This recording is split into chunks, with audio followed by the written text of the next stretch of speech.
whole EA Sports deal.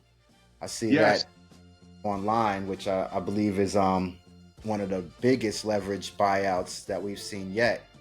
And I think there's a lot of interesting points in there to look at as well. So I was just digging through and seeing it, and I also saw that one of the people in this acquisition is what is it, son-in-law of the president? Okay. Yeah, so I know his company was part of that, along with Silver Lakes, and I think it's the Saudi Arabia Investment Fund Group. Mm-hmm.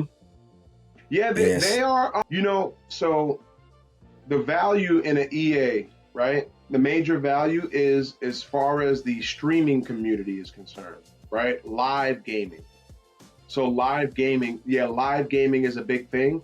And so those guys over in, Qatar, Saudi Arabia, United Arab Emirates, they want to get a foothold on live sports. Like I think, Abu Dhabi is setting up the NBA out there. Mm-hmm. So there's a big push into live sports in that part of the world. So seeing that acquisition, that didn't surprise me. It surprised me that it was EA, but it didn't surprise me that, they would pursue a company like a EA. And the reason why I say that is because I just know that when it comes to live content has the most value right now, right? In terms of like sports franchises, right? Sports franchises are fetching the highest numbers that they've ever fetched, ever, right now. It has to be something worth value because I believe that they purchased it for way above. They have a 25% premium on it. When they're That's going in it huge. with the large debt, yeah, they're buying it way over what it's valued to be. hmm And the group of people that are involved in it has to be an upside that they see or something that they're planning for the future. So the live, the gaming, now it's going to be parts where you don't even have to go to the game anymore. You put on your goggles. Next thing you know, you're technically in the game yourself. So that's going to be Man, a huge market, especially with all the AI coming and the VR and the augmented reality.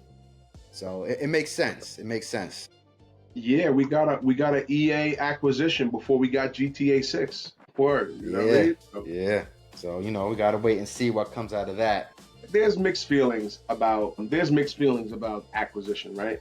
Mm, But I can't help but notice that Jared Kushner, who is very close to President Trump and has his hmm own private equity firm, I can't help but notice that he was involved with the acquisition in Saudi Arabia. It's nice to have Yeah, these kind of friends. yes, right, right. It's nice to be able to follow the money so closely. Absolutely, absolutely. Yeah, and I saw certain stocks jumped with this. We always go back to Roblox. Yeah, That jumped a little bit with this news. I saw a yeah. little moving. Roblox is until my kids, man. That's it. When I see my kids are disinterested in Roblox, then I may consider selling some.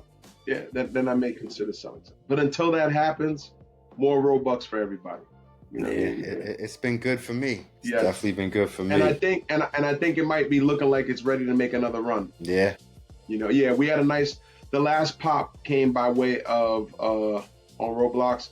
They reported back in July, the end of July, right? End of July, And yeah. yeah, revenue. They had a revenue upset to the upside of 164 million, which is 12%, a little over 12% more than they were anticipating, right?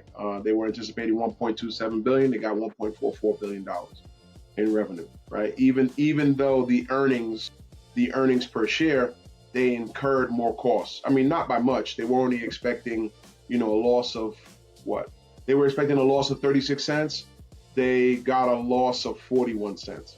So you managed to squeeze out an extra $164 million in revenue, right? But it cost you an additional 4.5 cents per share to acquire that money. Yeah, you know.